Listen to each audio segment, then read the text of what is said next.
Hey guys, thank you for being here.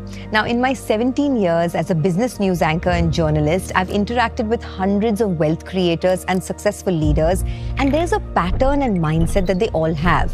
Wealthy people cultivate small mindset changes that help them go a long way in their wealth creation journey. So today I want to talk about some of these habits and how you can build your money mindset. If you are new here, I'm Sonia. I used to be a TV anchor with CNBC TV 18, where I tracked stock markets for over 16 years, analyzing stocks, company balance sheets, and helping viewers with their investment decisions. Last year, I ventured out to start my own independent journalism practice, and my aim is to provide financial literacy and make money conversations easy for you to understand. Here are 7 easy habits to help you improve your relationship with money. Number 1, understanding that money does buy you happiness. Now, the unanimous and unambiguous view with most of the people I've interviewed is that money brings you happiness, and don't let anyone tell you otherwise.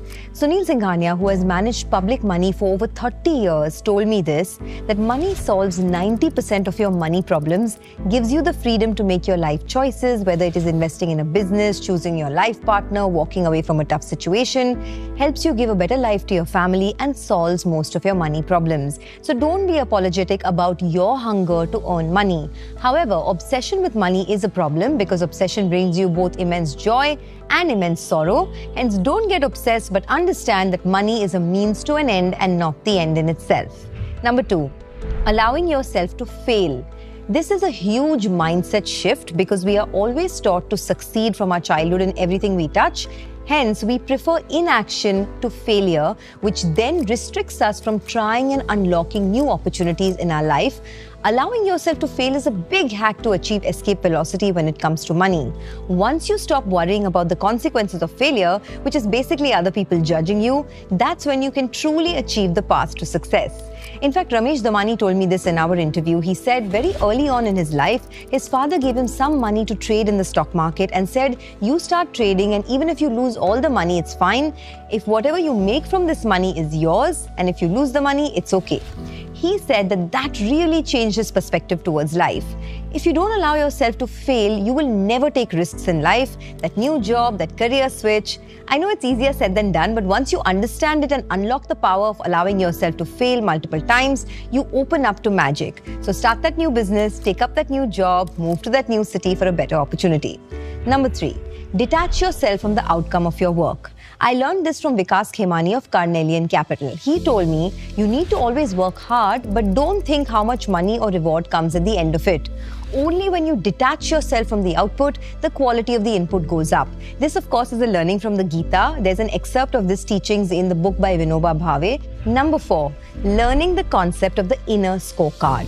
Now, this is a Warren Buffett concept called the inner scorecard, which Monish Pabrai spoke about in my podcast. The inner scorecard is a way of assessing yourself based on internal criteria rather than relying on what others think or how society measures success. Now, we all know society measures success in different ways, driving a fancy car, buying a large house. But if that is something that does not fit your definition of happiness, you need to ask those questions and then take those decisions based on your inner scorecard. Now, this boils down to eventually simply spending less than you earn because you don't spend on things which society defines as successful.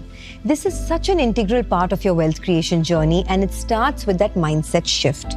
Warren Buffett said this, if you are even a slightly above average investor and you spend less than you earn and you don't take leverage, you will definitely become rich in your lifetime. When you have an internal scorecard, no one can define success for you but you. Number 5, always overestimate the upside and underestimate the downside. Now, I learned this from veteran value investor Madhu Kela, who went from zero to building a corpus of 3,000 crores for himself. He told me this in our interview, that when he buys a stock, there are always 2 possibilities. There's a binary outcome. What if the stock falls 30%, but what if the stock rises 300%? That's also a possibility.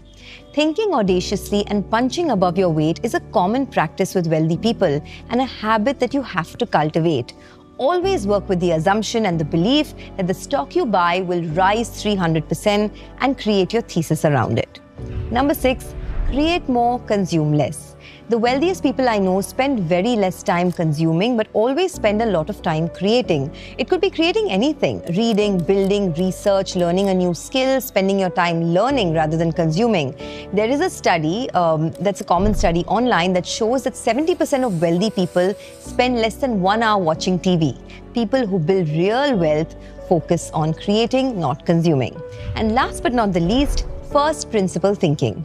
This concept was told to me by Nandan Nilekani, and it really helped me along my wealth creation journey. First principle thinking is when you question everything in your life from ground up.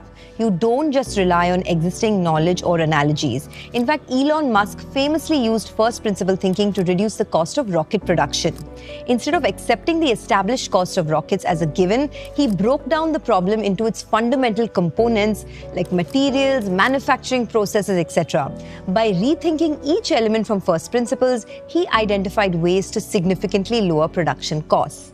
Now, these are a few tools that have helped me a lot in the way I think about and structure my life and my wealth creation journey.